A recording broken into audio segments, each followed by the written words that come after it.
La religion pure devant le pasteur, notre Père spirituel, c'est de toujours être à jour dans les cotisations à l'église.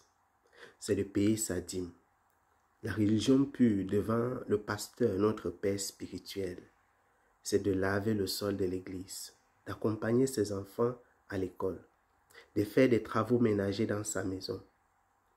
La religion pure dans notre église bien-aimée, c'est d'être le premier à arriver à la chorale. C'est d'être apprécié auprès des frères et des sœurs. La religion pure devant les frères et les sœurs de l'église, c'est de faire le spirituel et d'être dans les commissions. C'est quand la dernière fois tu as visité un orphelin ou une veuve. C'est quand la dernière fois tu as béni un d'entre eux.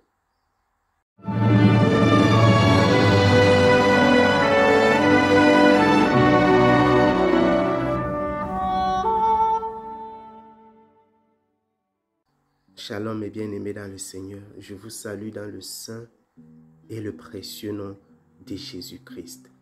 Ce matin, je continue avec la méditation dans le livre de Jacques. Nous sommes dans Jacques, au chapitre 1, verset 27. La parole de notre Seigneur déclare ceci. La religion pure et sans tache devant Dieu notre Père consiste à visiter les orphelins et les veuves dans leurs afflictions et à se préserver des souillures du monde. Ce matin, il me plaît, par la grâce de Dieu, de venir te parler de ce verset biblique. Ce matin, le Seigneur a suscité dans mon cœur le désir de continuer avec ce partage, afin qu'ensemble nous puissions croître dans la même direction. Il y a une religion pure, selon le pasteur. Il y a une religion pure, selon les frères et sœurs de l'Église. Il y a une religion pure, selon le monde. Il y a une religion pure, selon la femme du pasteur. Mais il y a également une religion pure et sans tache devant Dieu. Devant Dieu, pas devant les hommes, pas devant l'Église, pas devant les frères et sœurs, devant Dieu. Je voudrais m'attarder principalement ce matin sur le premier aspect de ce verset biblique qui parle de visiter les orphelins et les veuves dans leurs afflictions. Vous savez, lorsque vous visitez les orphelins et les veuves, il n'y a pas la chorale qui chante. Il n'y a pas le pasteur qui a un micro, à moins que vous en ayez fait une activité de l'église pour que l'on vous acclame. Lorsque vous visitez les orphelins et les veuves dans leurs afflictions, il n'y a pas quelqu'un qui va chanter vos louanges. Ça devrait se passer dans le secret. Ça devrait se passer dans le secret le plus absolu. À cause de cela, beaucoup n'aiment pas visiter les orphelins et les veuves parce qu'ils préfèrent les activités dans lesquelles on va dire monsieur tel, madame tel, comme dans la plupart des communautés chrétiennes. Monsieur et madame tel, le couple X, la famille X a contribué 100 000 pour visiter les orphelins et les veuves. La famille X a contribué X montant pour faire telle chose. Et les acclamations, et les acclamations, et les acclamations. Il y a des personnes qui refusent de le faire dans le secret parce qu'il n'y a pas d'acclamation. Vous préférez vivre la religion pure selon votre pasteur, la religion pure selon la femme du pasteur, selon les anciens, les diacres, la religion pure selon le président de la chorale, plutôt que la religion pure selon Dieu, devant Dieu notre Père. D'ailleurs, la parole déclare religion pure et sans tache. Cela veut simplement dire qu'il y a une religion pure et sans tache, mais il y en a une autre qui est impure et tachetée. Prenez note. Il y a une religion pure et sans tache. Il y en a une autre qui est impure et tachetée. Il faut donc choisir pendant le temps de notre pèlerinage sur la terre. Laquelle voulez-vous suivre? La religion pure et sans tache ou la religion impure et tachetée? Vous faites partie des églises, des communautés chrétiennes dans lesquelles il y a des règlements intérieurs. On vous dit, si quelqu'un a un salaire de 100 000 francs dans cette église, il doit apporter 10 000 francs. Il doit payer sa dîme. Il doit donner les offrandes. Il doit faire telle activité. Un bon chrétien, on vous a fait un profil charnel de ce qu'on appelle un bon chrétien selon votre église. Et le travail que mènent les hommes et les femmes de cette communauté jour après jour, semaine après semaine, c'est essayer de s'adapter, de se conformer à ce profil-là. Non pas pour plaire à Dieu, mais pour plaire à celui qui a édicté ces règles, pour plaire au pasteur. Et donc, à travers le pasteur, plaire également à toute la communauté de l'église. C'est la religion pure selon le pasteur, selon l'église. Mais je voudrais vous dire ce matin que cette religion-là est impure et tachetée devant Dieu. Elle est impure et tachetée devant Dieu. Je vous raconte une petite histoire. J'ai eu à discuter avec un frère en Christ qui m'a posé un problème concernant sa maman. Ce problème m'a intrigué. Je me suis dit, Seigneur, regarde à quel point l'Église est devenue dépendante des hommes. Qu'est-ce qui est arrivé à sa mère? Sa mère est membre d'une communauté chrétienne. Un jour, la pauvre maman décide, pauvre pas parce qu'elle est pauvre matériellement, pauvre parce qu'elle est acculée par le mal dans lequel elle vit. Elle décide d'aller rendre visite aux prisonniers. Elle avait décidé de prendre des biens qui lui appartenaient à elle et d'aller rendre visite aux gens qui ont besoin, à ceux qui sont dans le besoin. Elle voulait le faire seule. En fait, elle a fait seule, toute seule, sans impliquer quelqu'un d'autre de l'église, un groupe de personnes. Et lorsque le pasteur a appris cela, il est entré dans une colère terrible.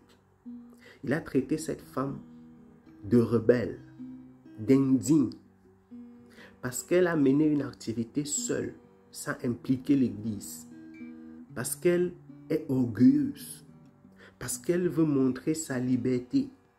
Elle n'est pas une vraie brebis. Elle a été tellement mise mal à l'aise dans cette communauté chrétienne. Et elle se posait la question de savoir, est-ce que j'ai mal agi en visitant des personnes qui sont dans l'affliction, en obéissant au Seigneur qui m'a instruit de rendre visite aux personnes, de leur apporter quelques biens matériels, toute seule, sans faire des chansons, sans frapper des tam-tams et des cymbales. Est-ce que j'ai mal fait d'obéir à la voix du Seigneur qui m'a parlé? Pourquoi suis-je si maltraité dans cette communauté pour avoir posé un acte que je croyais être bien? Elle en a parlé avec son fils et le fils, à son tour, en a parlé avec moi et m'a demandé quel était mon avis. Voilà le prototype des communautés chrétiennes aujourd'hui. Vous qui m'écoutez, toi qui m'écoutes. Lorsqu'on dit vous, c'est trop général. Toi qui m'écoutes. Il y a des veuves et des orphelins dans ta famille ou dans ton entourage. Des personnes qui ont perdu leur père ou leur mère pour une raison ou une autre. Des grands-parents, certains même, c'est leur grand-père ou leur grand-mère qui est bisogneux, qui est dans les afflictions, dans le manque. Parfois, c'est ta propre grand-mère qui est dans le besoin et qui a besoin de toi et qui souffre. Mais tu passes le temps à faire des cotisations à l'église. Tu passes le temps à payer les dîmes à l'église. Dans ta communauté chrétienne, on t'acclame, on t'apprécie. Oh, le monsieur tel, ce monsieur c'est un frère pas comme les autres. Quand tu le rencontres en route, il te lance toujours. Quand il rencontre la femme du pasteur, il lance toujours les enfants. Comme on dit lancer, c'est le langage courant pour dire il motive, entre guillemets, il leur donne de l'argent. Il ne peut pas rendre visite au pasteur sans dire, pasteur, vraiment, avec toujours la fausse humilité. Pasteur, prenez ça, c'est pour le carburant. Pasteur, prenez ça, c'est pour le carburant.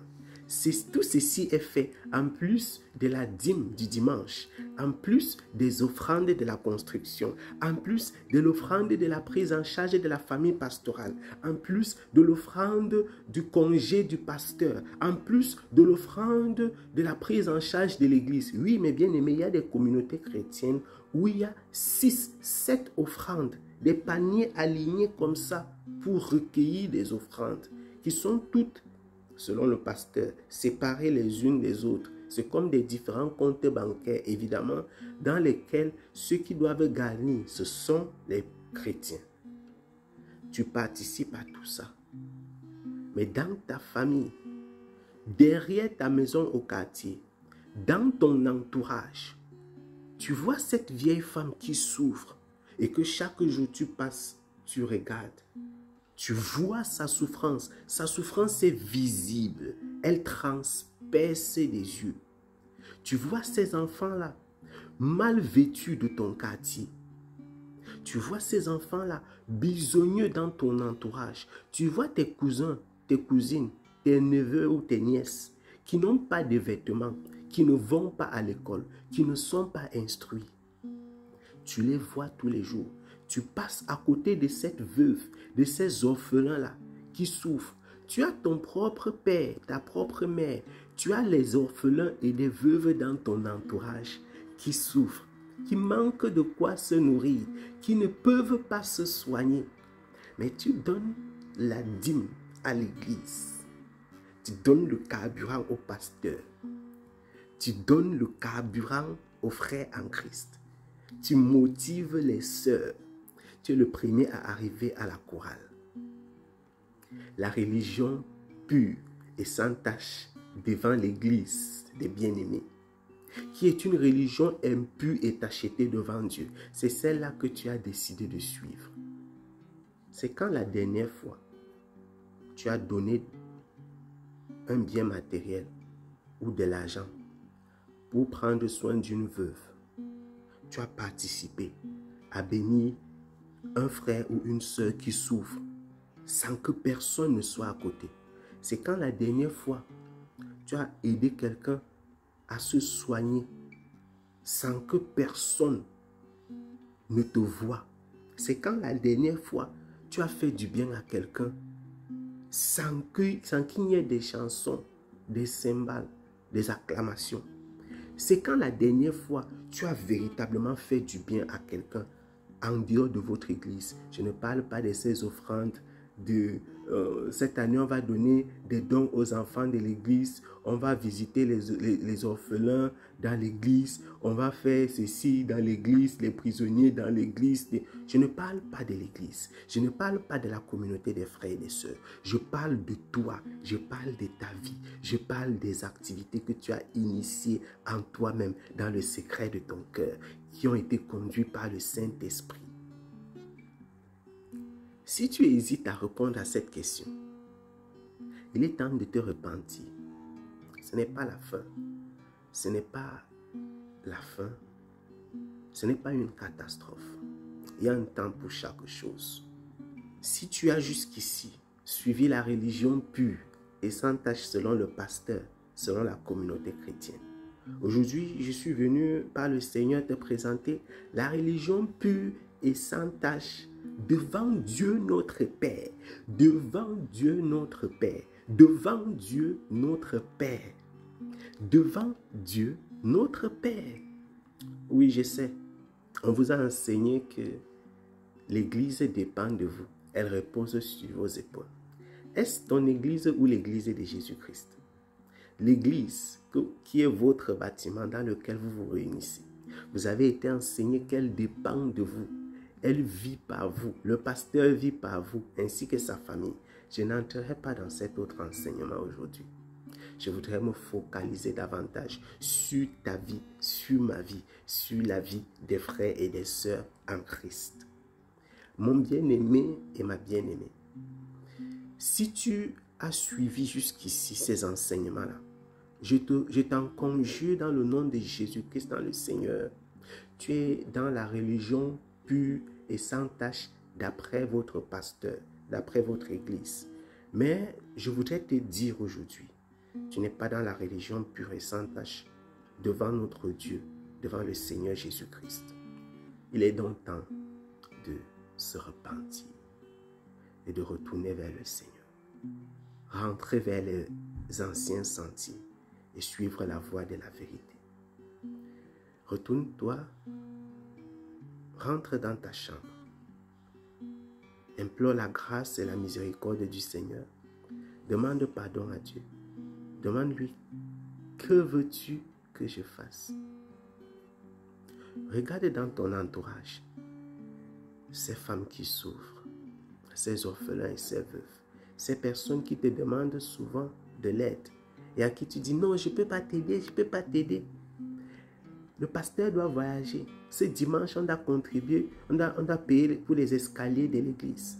Ce dimanche, on doit contribuer pour les congés pastoraux. Je n'ai pas encore l'offrande. On doit faire ceci. Il y a la cotisation de telles choses. Il y a la tontine même à l'église.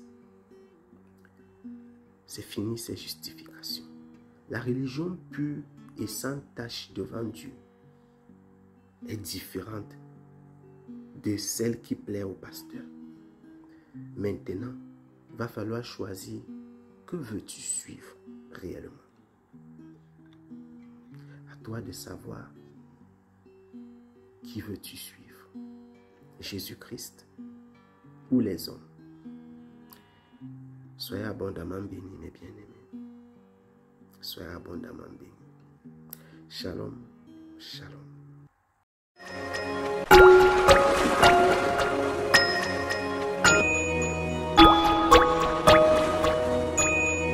Mm-hmm.